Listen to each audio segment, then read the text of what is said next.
Hi everyone, welcome back to your favorite biology channel called Ozone Classes. This is your mentor Dr. Vipin Kumar Sharma और आज हम लोग start करने वाले हैं second chapter of 11th class biology, that is the biological classification. Living world chapter के अंदर हमने जाना कि अलग अलग प्रकार के ऑर्गेनिज्म इस अर्थ के ऊपर मौजूद हैं और उनको पढ़ने के लिए, उनको समझने के लिए it becomes really important for all of us to classify those organisms into different categories. But what should be the basis of that classification. हम अगर ऑर्गेनिजम्स को अलग अलग कैटेगरीज में रख रहे हैं, अगर हम उनको बाइफरकेट कर रहे हैं, तो उसके पीछे कुछ फैक्टर्स होते हैं जिनके माध्यम से हम चीज़ों को डिवाइड कर सकते हैं. सो आज हम उन फैक्टर्स के बारे में पढ़ेंगे. अलग अलग साइंटिस्ट ने अपना एक अटेम्प्ट दिया to classify these organisms and those were called as the different classification systems. आज हमें उन्हीं क्लासिफिकेशन सिस्टम्स के बारे में पढ़ना है. चैप्टर लिविंग वर्ल्ड के अंदर हमने एक क्लासिफिकेशन सिस्टम को पढ़ लिया था जो कि आपका नॉन साइंटिफिक था, यानी जिसमें कोई साइंटिफिक अप्रोच नहीं लगाया गया था. और ये non scientific system of classification जो था, ये था on the basis of use of different organisms. यानी अलग अलग ऑर्गेनिजम्स आखिर हमारे किस काम आ रहे हैं, उस बेसिस पर हम उन्हें अलग अलग कैटेगरीज के अंदर डालते हैं.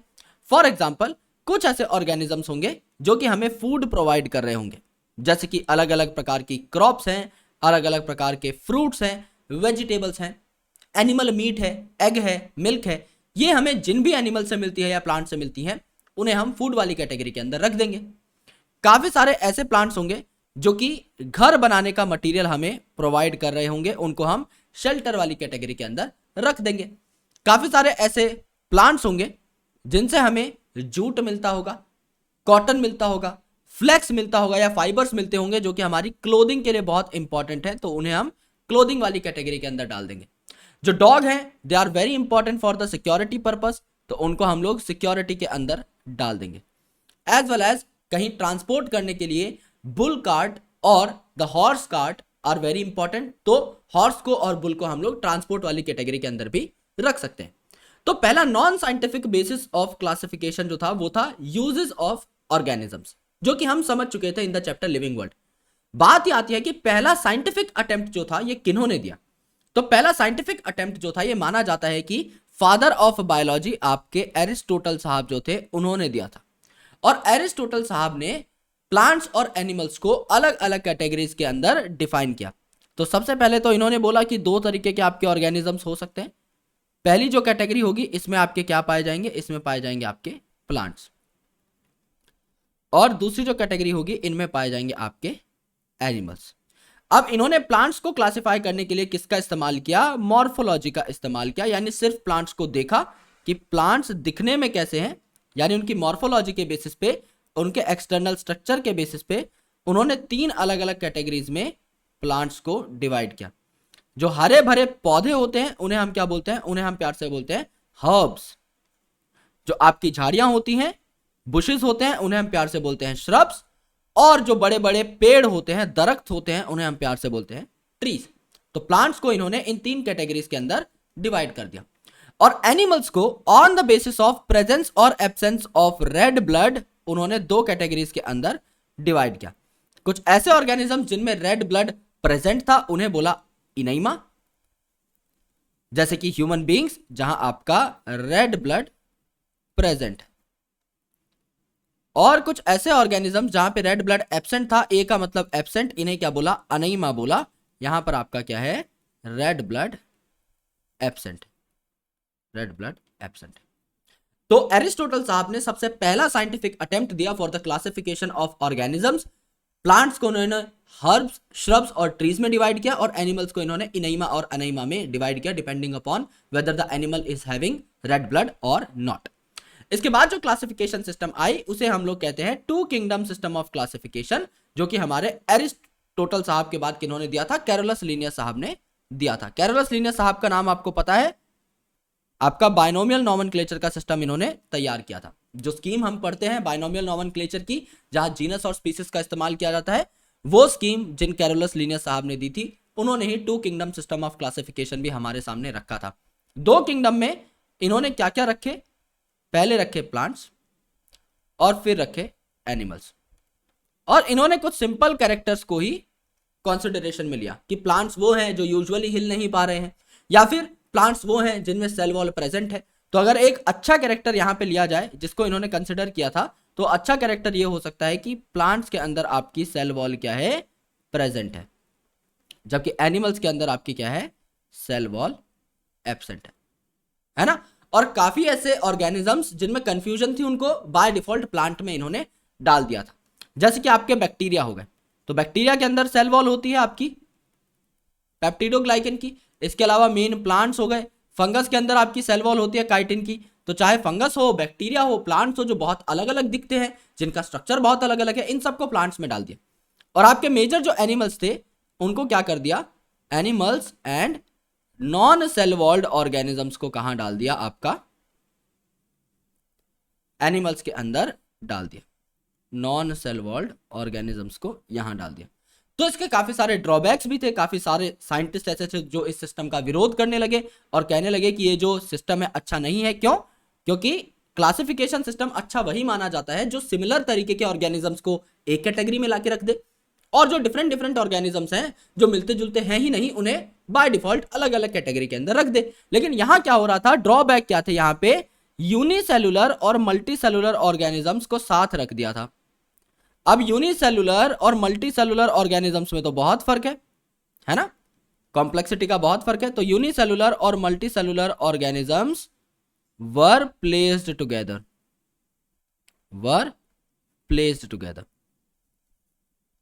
जैसे यहां पर क्या हो गया था, आपका प्लांट में अगर आप देखो तो आपका बैक्टीरिया भी रख दिया गया था।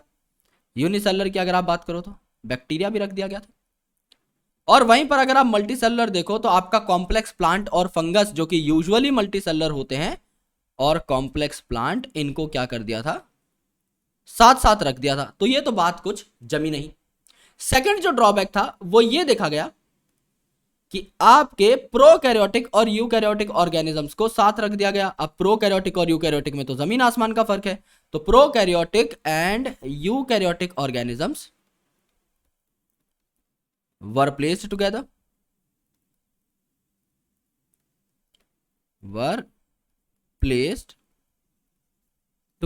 इनको साथ रख दिया गया, है ना। तो प्रोकैरियोटिक में क्या क्या आते हैं, आपके बैक्टीरिया वगैरह आते हैं। तो इनको किसके साथ रखा गया मेरे दोस्त, यूकैरियोटिक ऑर्गेनिजम्स के साथ, यानी कॉम्प्लेक्स प्लांट्स के साथ और फंगस के साथ अगेन रख दिया गया। तो ये भी आपका जो है एक बेकार सिस्टम माना जाएगा। एंड थर्ड जो यहां पर ड्रॉबैक है वो ये है कि आपके ऐसे ऑर्गेनिजम्स जो खुद का खाना नहीं बना सकते, यानी हेटेरोट्रॉफिक ऑर्गेनिजम्स जो हैं या नॉन फोटोसिंथेटिक ऑर्गेनिजम्स जो हैं, they were placed, heterotrophic organisms were placed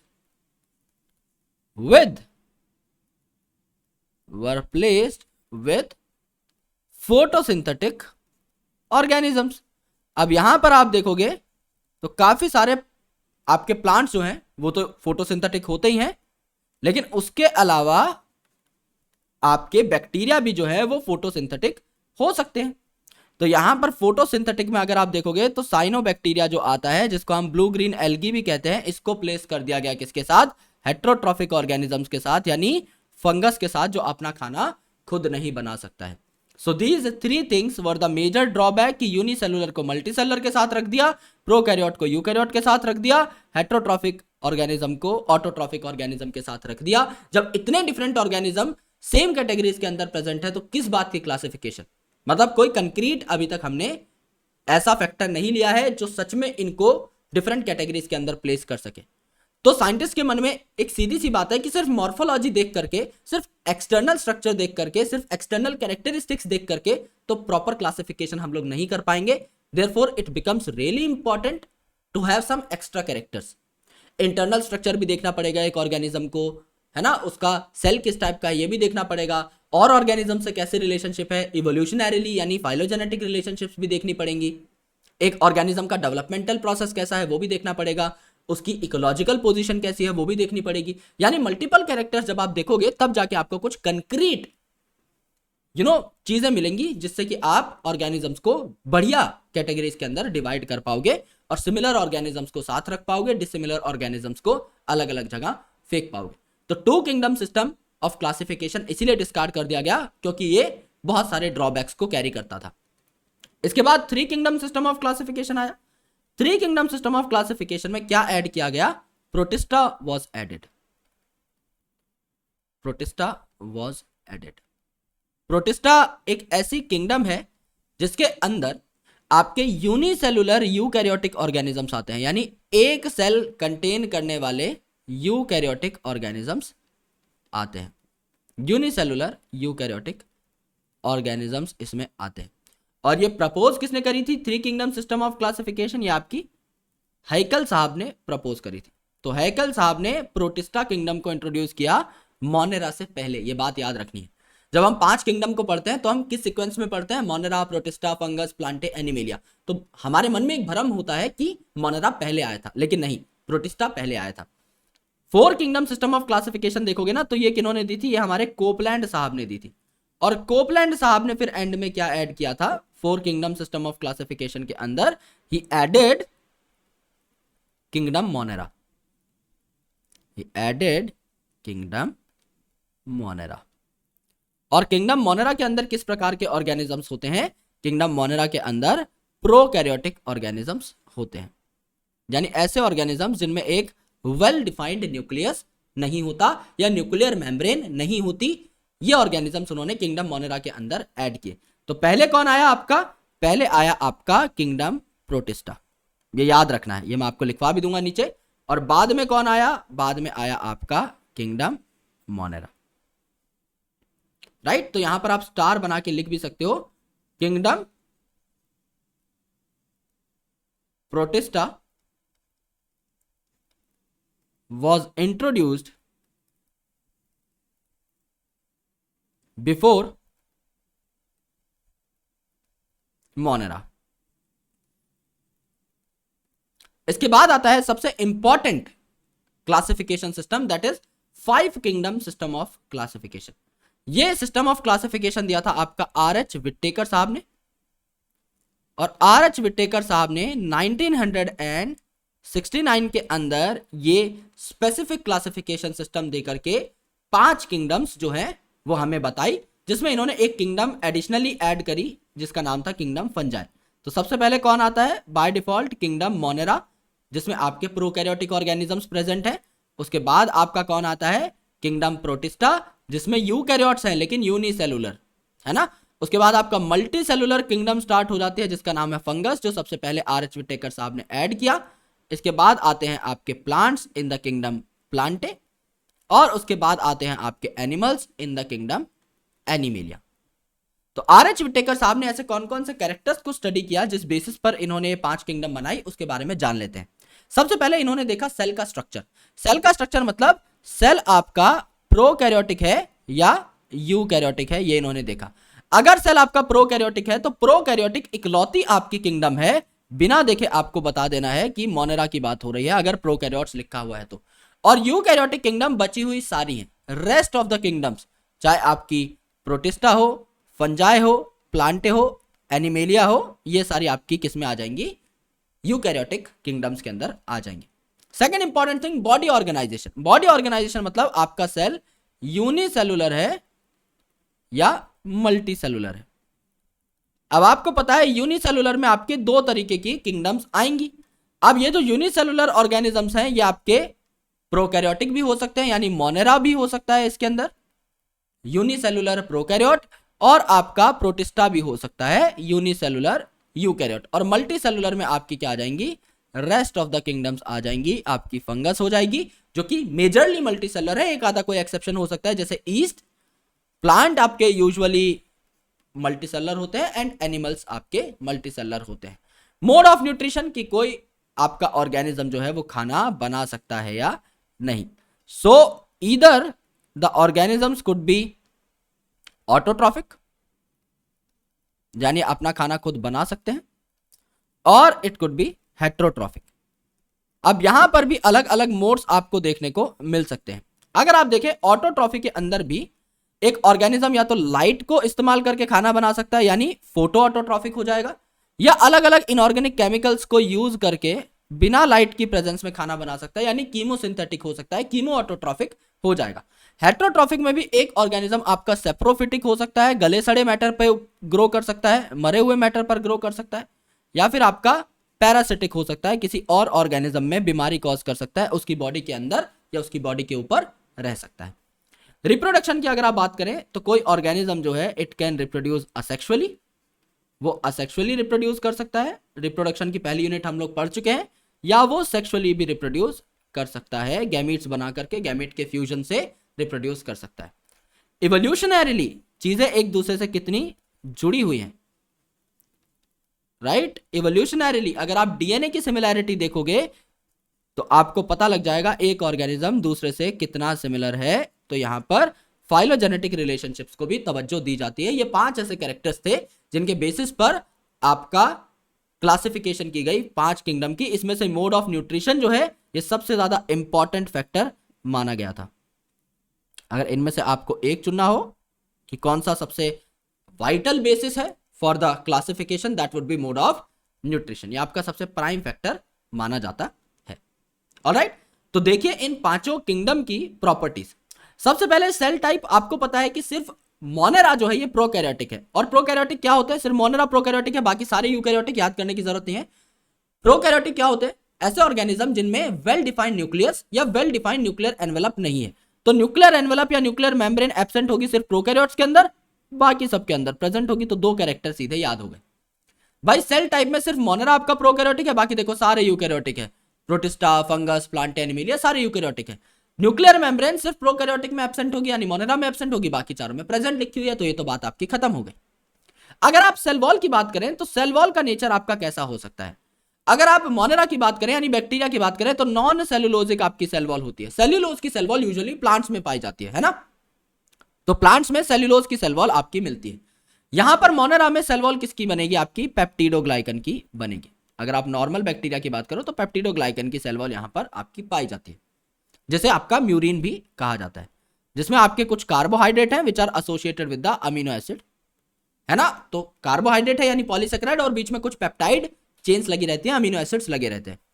protista में कुछ में सेल वॉल पाई जाएगी, कुछ में नहीं पाई जाएगी, जैसे प्रोटोजोआ में नहीं पाई जाएगी, क्राइजोफाइट में पाई जाएगी। इसको हम डिटेल में पढ़ेंगे। तो कुछ में मिलती है, कुछ में नहीं मिलती। फंगस जो है इसमें सेल वॉल आपकी पाई जाती है, पर बिना सेल्यूलोज की। बिना सेल्यूलोज की किस मटेरियल की पाई जाएगी? काइटिन की सेल वॉल यहां पे पाई जाएगी, काइटिनस सेल वॉल यहां पर पाई जाएगी। और एनिमल्स के अंदर सेल वॉल एब्सेंट होती है। हमारे अंदर जो आउटर मोस्ट लेयर है that is cell membrane, cell wall नहीं पाई जाती।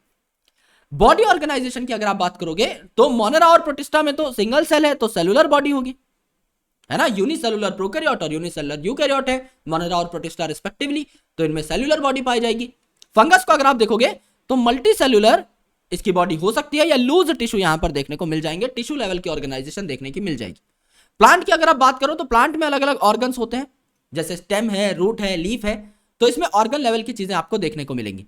जबकि एनिमल के अंदर ऑर्गन सिस्टम पाए जा सकते हैं, जैसे हमारे अंदर रेस्पिरेटरी सिस्टम है, सर्कुलेटरी सिस्टम है, इम्यूनोलॉजिकल सिस्टम है, न्यूरोलॉजिकल सिस्टम है, रिप्रोडक्टिव सिस्टम है, डाइजेस्टिव सिस्टम है, तो सिस्टम्स हमें देखने को मिलेंगे। नाउ सबसे इंपॉर्टेंट जो चीज है that is mode of nutrition, इसके बारे में चर्चा कर लेते हैं। अब बैक्टीरिया जो है ये ज्यादातर अपना खाना नहीं बना सकते, यानी मोस्टली हेट्रोट्रॉफिक होंगे, है ना? हेट्रोट्रॉफिक जो है ये गला सड़ा मैटर भी खा सकते हैं, पैरासिटिक भी हो सकते हैं। मोस्टली आपके क्या है, खाना नहीं बना सकते। लेकिन कुछ जो है ये अपना खाना बना सकते हैं, जैसे आपके ब्लू ग्रीन एल्गी वगैरह, ये फोटोसिंथेसिस कर सकते हैं। तो कुछ अपना खाना बना सकते हैं, ज्यादातर अपना खाना नहीं बना पाएंगे। प्रोटिस्टा जो है इसमें भी आपके कुछ अपना खाना बना सकते हैं, जैसे क्राइजोफाइट है, डायनोफ्लैजेलेट है, ये अपना खाना बना सकते हैं।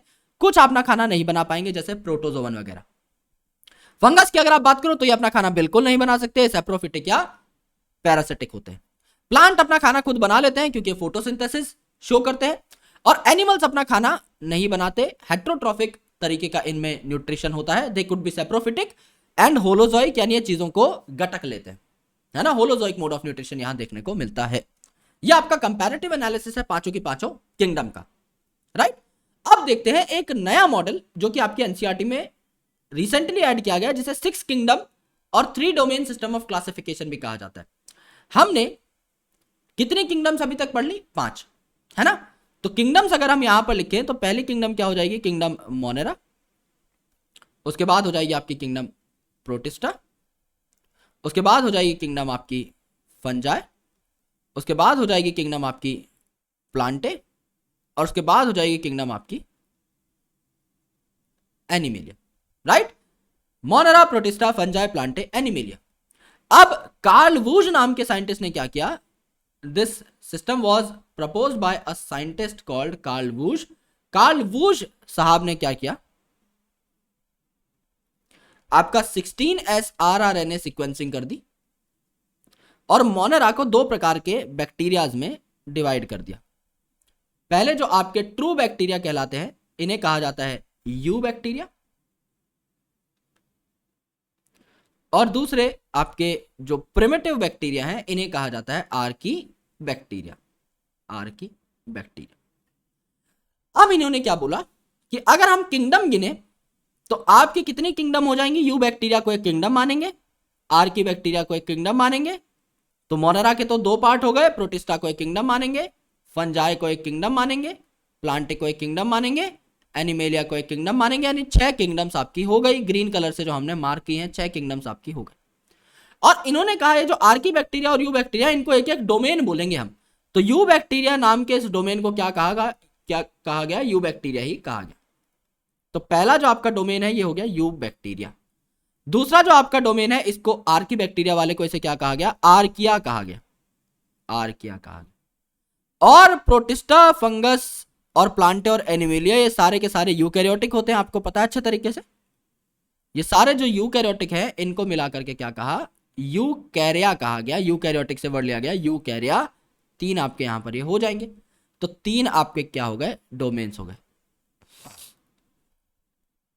3 आपके डोमेन्स हो गए, है ना। मेन जो फीचर है जिस वजह से ये बाइफर्केशन हुई, that is the 16S rRNA sequencing, जिससे हमें 6 किंगडम या 3 डोमेन्स आपके मिले।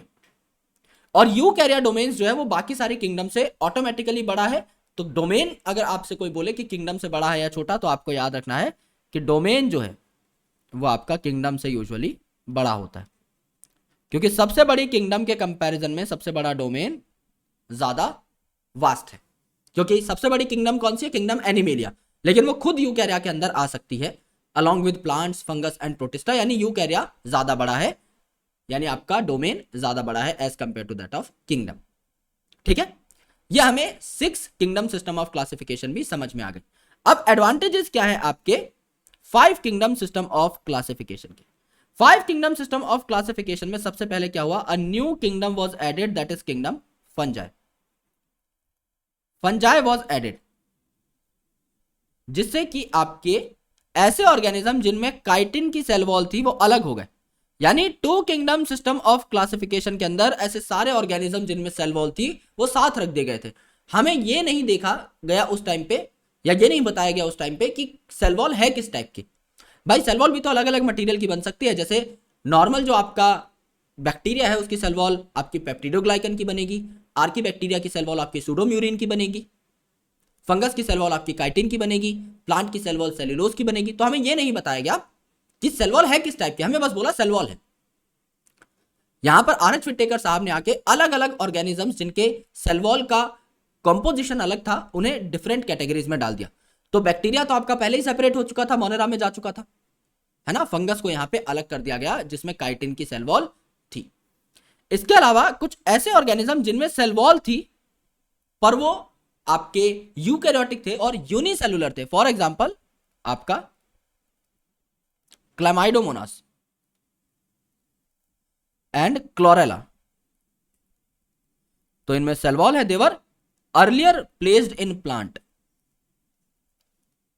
Earlier placed in plantae. क्यों प्लेस कर दिया गया प्लांटे के अंदर, क्योंकि सेल वॉल इनके अंदर प्रेजेंट थी, सेल वॉल इनके अंदर प्रेजेंट थी। और वहीं पर अगर आप दूसरे ऑर्गेनिजम्स को देखो जैसे कि अमीबा एंड पैरामीशियम, इनको कहां डाल दिया गया था दोस्त, अमीबा और पैरामीशियम को कहां डाल दिया था, एनिमल के अंदर, क्योंकि इनमें सेल वॉल नहीं थी। तो देवर अर्लियर प्लेस्ड इन एनिमेलिया, है ना, देवर अर्लियर प्लेस्ड इन एनिमेलिया। तो यहां पर क्या है, आपकी सेल वॉल एब्सेंट थी। पर ये सारे के सारे ऑर्गेनिजम्स कैसे थे, अगर ब्रॉड तरीके से देखा जाए तो क्लेमाइडोमोनास, क्लोरेला, अमीबा, पैरामीशियम सारे के सारे क्या हैं, यूनिसेलुलर हैं और यूकैरियोटिक हैं। तो currently placed in protista,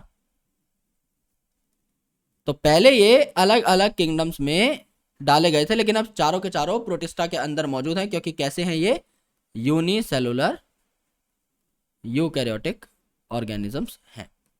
alright, तो इस हिसाब से काफी सारे ऐसे ऑर्गेनिजम्स थे जो दूर दूर प्लेस थे पहले, उनको सेम कैटेगरी में लाया गया, और काफी सारे ऐसे थे जो आपके सेम कैटेगरी के अंदर थे according to 2 kingdom system of classification, जिन्हें उठा उठा के नई किंगडम्स के अंदर फेंका गया। जैसे फंगस जो है, इसको एक सेपरेट किंगडम ही अलॉट हो गई।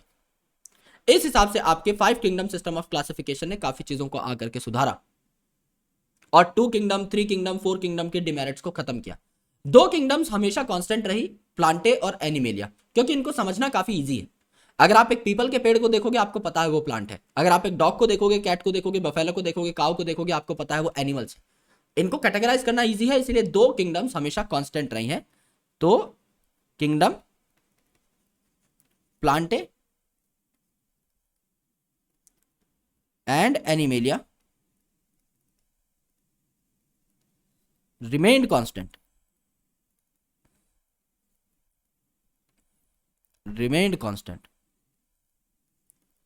during the course of classification। और जैसे जैसे नए नए कैरेक्टर्स और आते रहेंगे और स्कीम्स ऑफ क्लासिफिकेशन फ्यूचर में आती रहेंगी, तो उस हिसाब से ऑर्गेनिजम्स फ्यूचर में भी सफल हो सकते हैं। राइट, थोड़े से सवालों की बात कर ली जाए। इन 5 किंगडम क्लासिफिकेशन क्लेमाइडोमोनास और क्लोरेला को कहां डाला गया? ये यूनिसेलुलर यूकैरियोट्स हैं, तो इन्हें कहां ऐड किया गया? प्रोटिस्टा के अंदर ऐड किया गया। जस्ट लास्ट स्लाइड में हमने इनकी बात करी है। In which kingdom would you classify the archaea and nitrogen fixing organisms in the 5 kingdom system of classification? Nitrogen fix कौन करते हैं? आपके प्रोकैरियोटिक ऑर्गेनिजम्स यानी बैक्टीरिया आपके फिक्स करते हैं, और आर्किया तो आपका बैक्टीरिया है ही, दैट इज आर्की बैक्टीरिया। और बैक्टीरिया किस में आते हैं? किंगडम मोनेरा में आते हैं। तो ये आपका सवाल जो है हल हो जाएगा। इन 5 kingdom system the main basis of classification is, main basis क्या था आपका? Mode of nutrition. तो मोड ऑफ न्यूट्रिशन को, अगर मैंने कहा था एक ही कैरेक्टर चुनना है तो हमेशा न्यूट्रिशन चुनना, मोड ऑफ न्यूट्रिशन को सही कैरेक्टर माना जाएगा। इन 5 kingdom system of classification which single kingdom out of the following can include blue green algae, यानी साइनोबैक्टीरिया कहां है? मोनेरा में आएगा। नाइट्रोजन फिक्सिंग बैक्टीरिया, बैक्टीरिया कहां आएंगे? मोनेरा में आएंगे। एंड मिथेनोजेनिक आर्की बैक्टीरिया भी मोनेरा में आएगा। बात खत्म हो जाती है, सारे बैक्टीरिया मोनेरा में ही आते हैं। Blue green algae are included in which of the following groups? ये क्वेश्चन 3 बार रिपीट हो चुका है दोस्त। कहां आएगा ये आपका? ये आपका प्रोकैरियोट्स में आएगा, है ना, यानी किस में आएगा? मोनेरा में आएगा। इस बार मोनेरा की जगह प्रोकैरियोट्स लिख दिया, बात तो आपकी सेम ही है। सो गाइज, हमारे कोर्सेज लॉन्च हो चुके हैं हमारी ऑफिशियल वेबसाइट के ऊपर, that is courses.brillix.io। In courses को आप लोग ज्वाइन करके पढ़ाई करना स्टार्ट कर सकते हैं। नीचे डिस्क्रिप्शन में आपको परचेज लिंक मिल जाएगा, जाओ और एक बर्थडे केक के प्राइस में पूरे साल मुझसे बायोलॉजी पढ़ो और बायोलॉजी के प्रो बन जाओ और इस कंपटीशन को उखाड़ फेंको दोस्तों। And you can follow me on different social media handles of mine including Telegram, Instagram, Brilix application. आज का आपका ये होमवर्क है कि जो भी मैंने आपको पढ़ाया है इसके आप नोट्स बनाओगे हैंड रिटन, और नोट्स बना करके आप उसकी पीडीएफ बना करके अपलोड करोगे ब्रिलिक्स ऐप के ऊपर। मैं बकायदा आपके नोट्स चेक करूंगा और आपको रिव्यू एंड रिमार्क्स भी दूंगा। इस वीडियो को देखने के लिए शुक्रिया। आने वाले कुछ लेक्चर्स के अंदर, 4 या 5 लेक्चर्स के अंदर, यानी इस वीक में हमारा ये चैप्टर कंप्लीट हो जाएगा। नेक्स्ट लेक्चर में हम लोग पढ़ेंगे किंगडम मोनेरा के बारे में, फिर किंगडम प्रोटिस्टा के बारे में, फिर किंगडम फंगस के बारे में, और उसके बाद हम लोग पढ़ेंगे वायरस, वायरॉइड्स और प्रायॉन्स के बारे में और लाइकन्स के बारे में। तो 4 लेक्चर्स के अंदर, यानी इस वीक में आपका खत्म हो जाएगा चैप्टर, जिसके बाद हम प्लांट किंगडम और एनिमल किंगडम को शुरू करेंगे। And in 12th class we are parallelly starting sexual reproduction in flowering plants, जो कि आपका 3 लेक्चर में खत्म हो जाएगा। In upcoming 3 lectures it would be over, so it will take hardly 2 more days, जिसके बाद हम ह्यूमन रिप्रोडक्शन को स्टार्ट कर देंगे। Alright, thank you so much, bye bye, take care, lots of love, Jai Hind. मिलता हूं आपसे अगले सेशन के अंदर, बाय।